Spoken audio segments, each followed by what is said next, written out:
The idea of pederasty, a socially acknowledged erected relationship between a wealthy older man and a younger male, was integral to gymnasium culture. As you read through the articles, you discover that females didn't really participate in athletics like males did until centuries later. The evolution of women's sports started by the end of the 19th century. This article, Nudity and Morality Athletics in Italy, was written by Nigel B. Crowther. He is professor of the classical studies at the University of Western Ontario.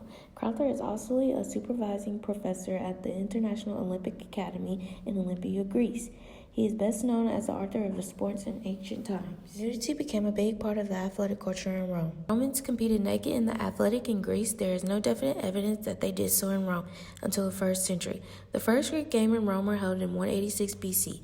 Athletics were clothed until at least 7 BC. The average citizen also began to participate in Greek athletics. This article, Nudity in Greek Athletics, was written by James A. Hardy. His teaching interests are Greek, Roman, and biblical literature and philosophy, ancient history, humanities, the classical tradition. Since the athletes wore entirely strips, if they yielded to wherever sexual arousal they may have felt, it would have been blushingly apparently to all the spectators. The public nakedness enabled the athletics to show the complete control they exerted over their bodies. Since they were the only people to compete naked, they could well believe that they were the only people capable of such self-control. This article, Philostratus Gymnasticus, The Ethics of an Athletic Atheist, was written by Heather L. Reed. She is a specialist in ancient philosophy and philosophy of sport. Many ancient Greek cities, erotic educational relationships between youth and older males were publicly promoted.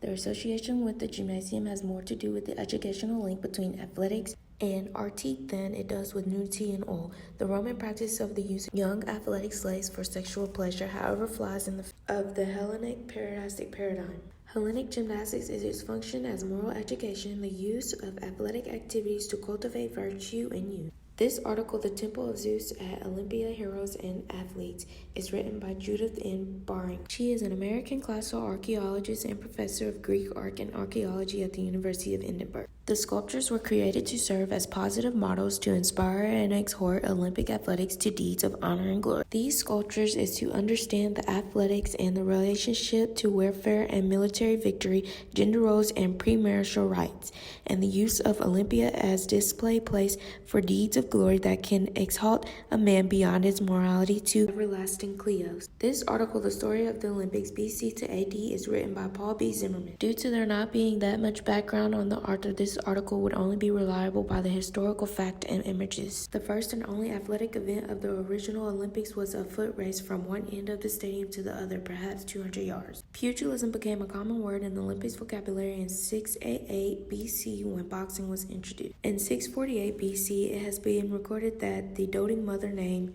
Fernie dressed like a man so she could second her son in the sport of pugilism. She became the first to break the religious ban against women and escape the punishment of death. This book, Play Up, and Play the Game Sport in the Late Victorian Girls Public School, was written by Kathleen E. McCrone. The story of ancient women's sport and physical recreation of compromised themes and continuity, as well as change, contradictions, and ambivalences, advances and compromises, have characterized the complicated process of its history. By their actions in ancient sports, women were effecting a change in public opinion about their physical image at the same time as they were having to accommodate to social pressures. This settlement worked because it gained women's sports a degree of approval in ancient athletics. For generations, its females devotes adopted an apologetic tone when they justified a modest invasion of women by man's domain. Females could play in ancient sports only if they took a great care to demonstrate their basic femininity. This article, Ancient China Sports Law, the American Journal of Comparative Law, was written by James A.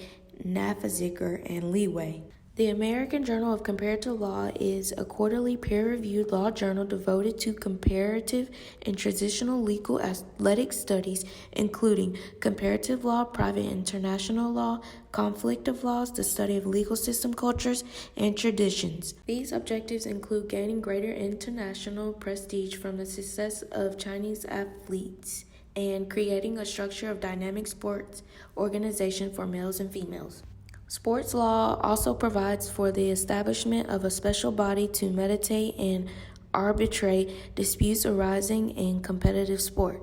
The author of this article to make the 400 million move, the late Qin Dynasty origins of ancient Chinese sport and physical culture, is Andrew Morris. He is a British conductor, organist, adjudicator, and a teacher in Cambridge. Sports have been practiced in the ancient times, most especially by the ancient Greeks, but they are not the only one who had an independent sports tradition, because the ancient Chinese had also developed and played sports. Chinese sports movements decided to celebrate non-Olympic activities in order to promote the ideals of fair play, competition, and fraternity that the games champion. The author of this article, Athletics and Social Order in Sparta in the Classical Period, is P. Christensen. He is an associate professor of classics at Dartmouth College. The athletic activities of Spartiates and their unmarried daughters during the classical era and their more extensive social context utilize hypothetical points of view taken from sociology in general and the sociology of sports in the particular to explore how those activities contributed to the maintenance of social order in Sparta. Ancient athletics was a powerful mechanism that helped to generate consensus and to socialize and coerce individuals. It thus induced compliance with behavioral norms on the part of both females and males, and articles relate and explain how important the history of ancient athletics are. Nudity was something very historical and remarkable that influenced ancient athletics. It ties into how the Olympics was brought into place. Later on throughout history, there were many events and sports that were created, but everything was originated from ancient ideology of sports.